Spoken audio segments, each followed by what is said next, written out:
Hey, shalom, shalom. First and foremost, I want to give all praise, glory, and honor to Yahweh, Ba'ashem Yahushai, Ba'ashem Kakodash. I want to give double honors to the elders and apostles of Great Millstone who rule well.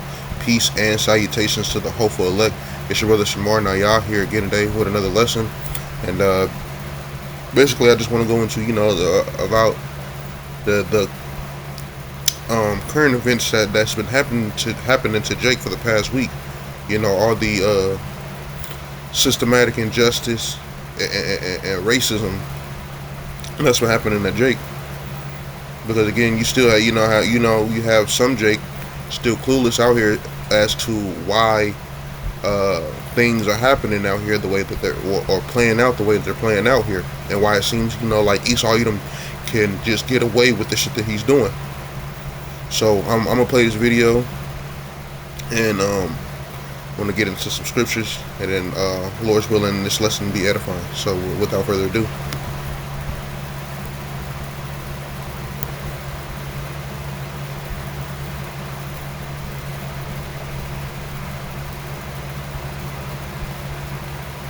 It's going through your head right now. Why do we have to care anymore? Why are we even here? To be honest, why are we here? What are we here for? Because if we take up for ourselves, we go to jail. If we don't, we die. So it's a catch-22 in this situation. What do you want us to do? What do you want us to do at this point? What? I'm lost for it. I don't know what to do. I got 5 boys. I don't know what. I ain't got nothing to tell them no more. It's going through your head right now. Why do we have to care anymore? Why are we even here? To be honest, why are we here? What are we here for? Because if we take up for ourselves, we go to jail. If we don't, we die. So it's a catch-22 in this situation. What do you want us to do?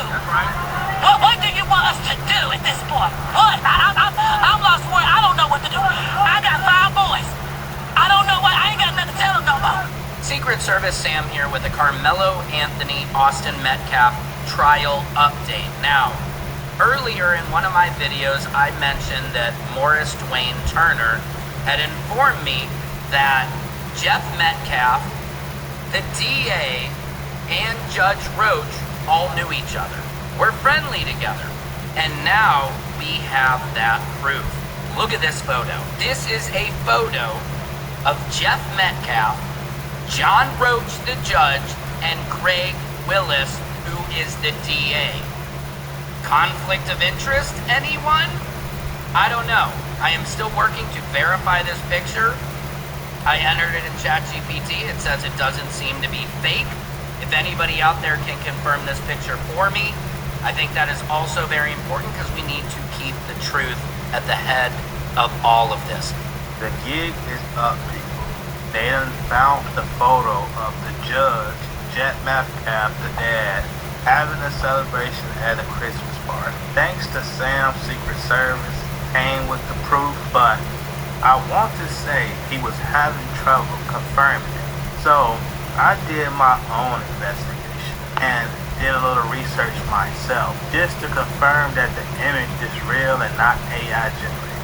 And it seems nobody have told Jeff Metcalf to keep his Facebook page on private while the trial is active, because all of this evidence is all on his Facebook page. Literally, all you have to do is search up Jeff Metcalf and all of the images is right there. And the jury and nobody see this as a conflict of interest. You have to be fucking kidding me. This not only proved that Carmelo is not guilty, but this case is fucking corrupt. They've been trying to play in our face this whole fucking time. And it's all just out there in the public. We need to get the fucking jury to see this shit before they make their verdict, because this does not sit right with me. This is a bunch of bullshit. If they don't dismiss this case and throw this fucking case out and give Carmelo a not guilty, I don't think it's gonna sit well with the community, especially with all of this evidence and proof out. That's something that they damn sure don't want to deal with. so yeah, man.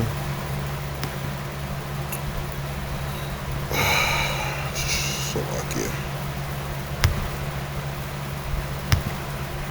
So again, in these past couple of weeks, you know, we have seen how unjustly Jake has been treated. You know, because last week you had that Moabite, you know, let free after unaliving a Jake boy, and then during this week, you know, we just got the guilty verdict of Carmelo Anthony. You know that stabbed that Edomite. Now ultimately, us in the truth know why this is taking place here. You know, we are, you know, we're under, you know, the curses, and we are also in Esau Edom's rulership. So trying to, you know, seek righteousness for our people, you know, it won't happen here in this place, Babylon the Great. You know, because again, we are here in our captivity under Esau and under Esau's kingdom. And yes, it is vexing, you know, seeing our people, you know, being treated like this. But you know, this was brought on ourselves by because we was disobeying Yahweh B'Shem Yahweh Shah. You know, he made us, you know, he made the heathen over us. You see. So the first precept I'm gonna bring out is Habakkuk 1. So like, yeah. Habakkuk 1, I'm going to start at verse 3, and it reads, Why dost thou show me iniquity, and cause me to behold grievance? For spoiling and violence are before me, and there are that rise up strife and contention. Therefore the law is slack, and judgment doth never go forth, for the wicked doth compass about the righteous. Therefore wrong judgment proceedeth. You see? And this is what is happening here in Babylon the Great. You know, righteousness is being compassed here by wickedness. You know, the government and the system here is nothing but hypocrisy. Here it is, you have a Edomite can unalive someone and claim self-defense and get off free, but when a Jake man does the same thing, the same exact thing, he's found guilty. And also sentenced to the max. And this is why the law is slack here in this place, Babylon the Great, which is America. You know, this place is corrupt. And ultimately, you know, with all this going on, because, you know, this is going to lead into those race wars, you know. And this is the Lord, you know, making this division here in Babylon. Get that precept of Luke. 12. It's lucky. Oh, well, I got 2 precepts. I'm going to first go to Luke and then I'm going to go to Matthew.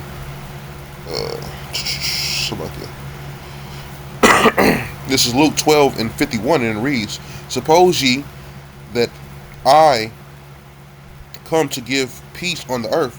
I tell you, nay, but rather division. You see? Again, this is the Lord Yahweh B'Shem Yahweh Shah bringing this division on this earth, because it's going to play out. Next precept, I'm going to get Matthew 24, and I'm going to start at verse 6. We'll get straight to the point. Is at verse 7, and it reads, this is Matthew 24 and 6, and it reads, And ye shall hear wars and rumors of wars, and see that ye be not troubled. For all these things must come to pass, but the end is not yet. For nation shall rise against nation, and kingdom against kingdom, and there shall be famines and pestilences and earthquakes in diverse places. And you see, it's telling you that the division being put on this place is going to, you know, start these race wars. Because Esau is already, you know, looking for an excuse to use that sword against Jacob. And all the unrighteousness, all the unrighteous decrees, the injustice being done to Jake. You know, Jake is getting riled up as well. Because, you know, it's so much that Jake can take before we get pissed off. And we're going to have to take it there. You know? Esau Edom likes to push that, you know, Jake is just a violent, people. But that's not it, bro. It usually takes a lot to piss off Jake. And to, you know, we have to force to do something to the person, you know. But again, us that are in the truth, we know a carnal warfare against Esau won't play out in our favor right now, you know, because again, Esau, Edom is here in his blessing. So that is why we need Yahweh Shem Yahushua, you know, to come back and take down this kingdom, and then, you know, we will have those new bodies with spiritual powers, and then after that, it's over for Esau Edom. All the carnal weapons that Esau Edom has, you know, the guns and all the, you know, military arsenal, it's not gonna stand up to the elect once they have those spiritual powers and them new bodies, you know. Next piece I can bring out is Salakia. Micah 5.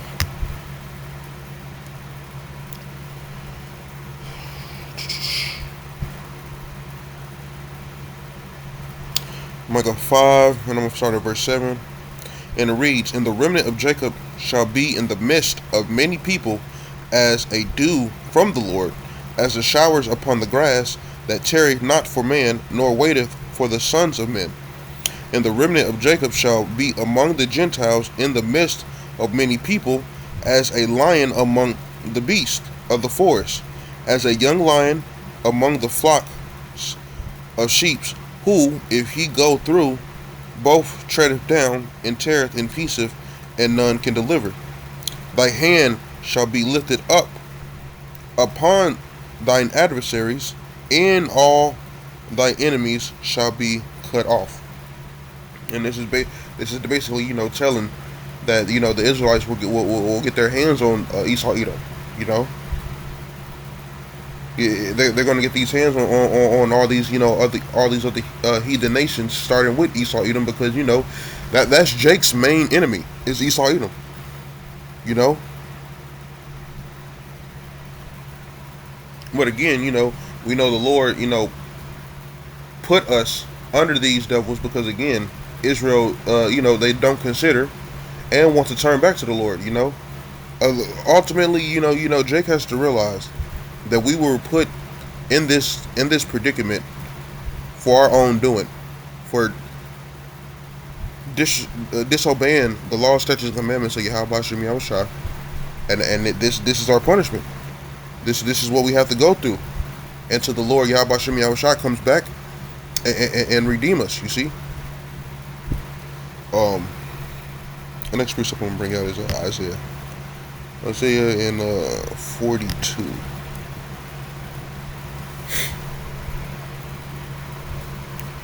And I'm going to start at 22.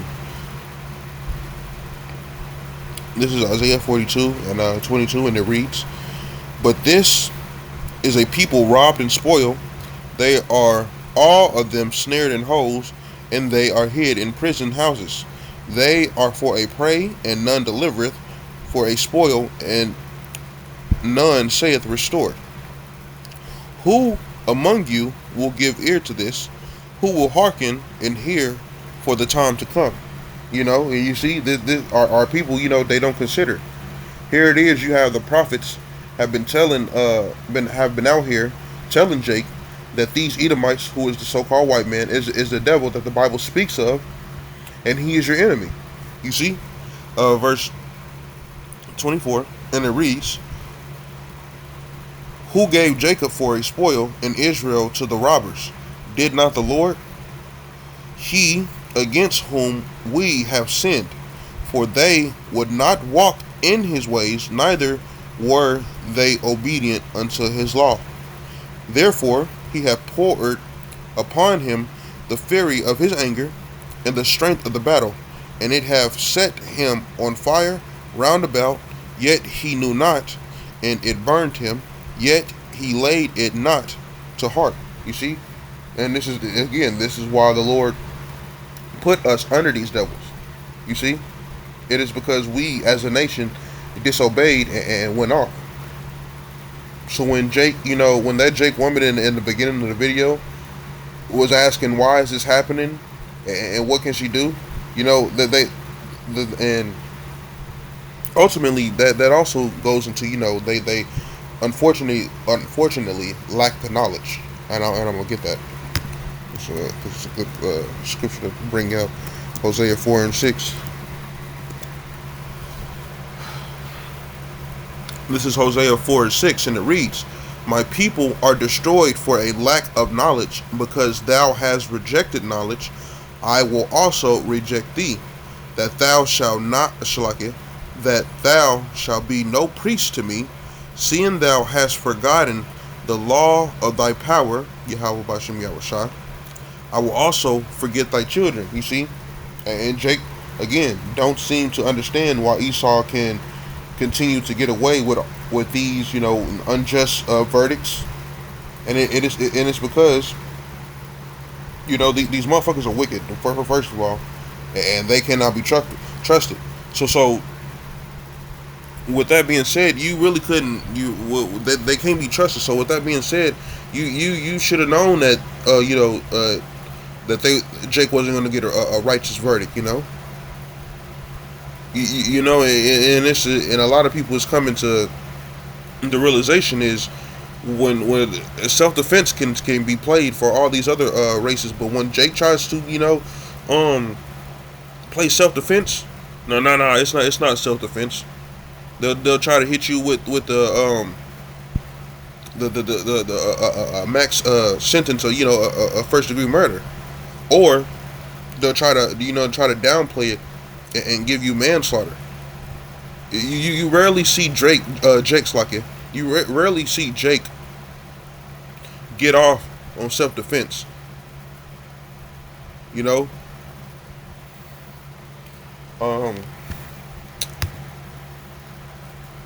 Precept to bring out because Ecclesiasticus 12:10. Because again, like I said, you should have known that you wasn't going to get a righteous verdict from your enemy.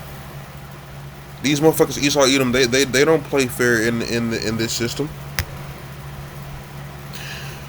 This is Ecclesiasticus chapter 12 verse 10, and it reads, "Never trust thy enemy, for like as iron rusteth, so is his wickedness."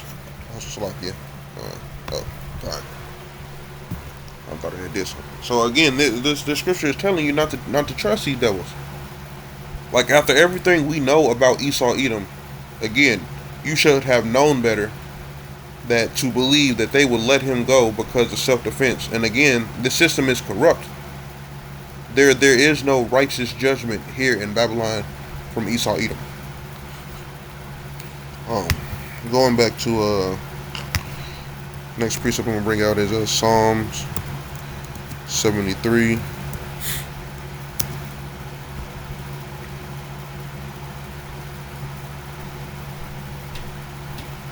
Because again, also with that, I'm gonna start one. Because what also that the Lord said not to take revenge against Esau, Edom. I'm gonna bring these couple scriptures out, but there's a reason why the Lord said not to take vengeance against Esau, Edom.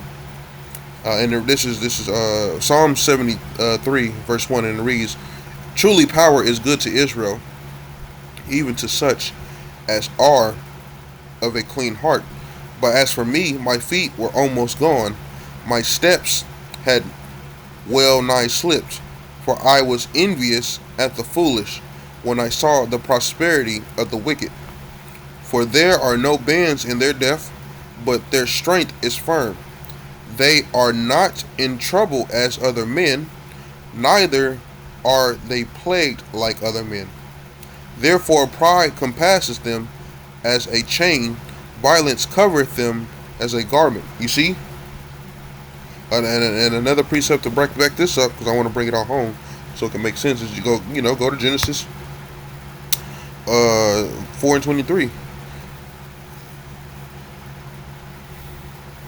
This is Genesis 4:23, and it reads, "And Lamech said unto his wives, Adam and Zillah, Hear my voice, ye wives of Lamech.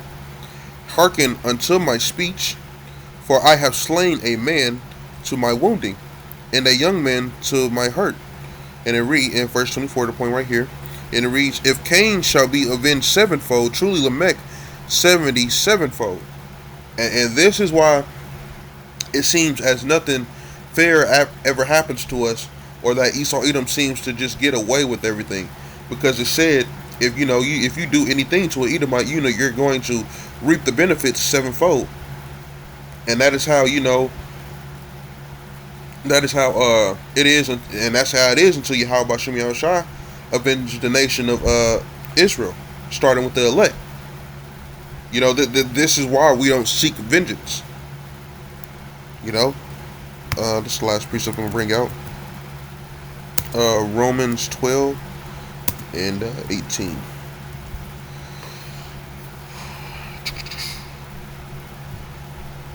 This is Romans 12 and 18, and it reads, if it be possible, as much as lieth in you, live peaceably with all men.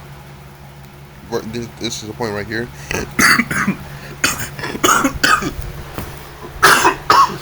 So like you.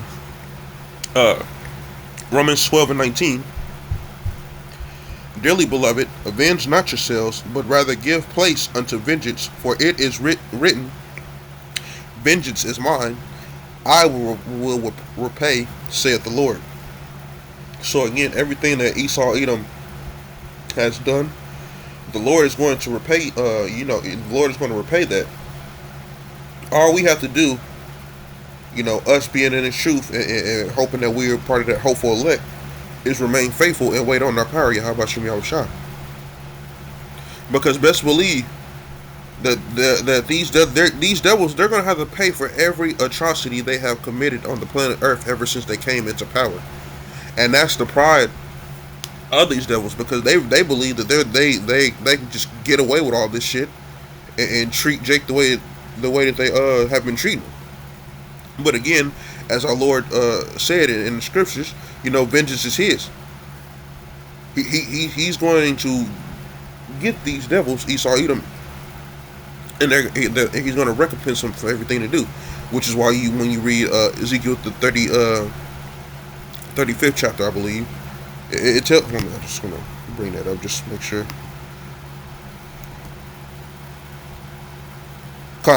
When you read Ezekiel the 35th chapter, it tells these devils, they have a lot to pay for. So all we have to do is just wait on our power. So with that, I want to give all praise, glory, and honor to Yahweh B'Shem Yahushai, B'Shem Kakodash. I want to give double honor to the elders and apostles of Great Millstone who rule well. Peace and salutations to the hopeful elect. It's your brother Shamar Nayah. I hope this lesson was edifying. Until the next time, Shalom.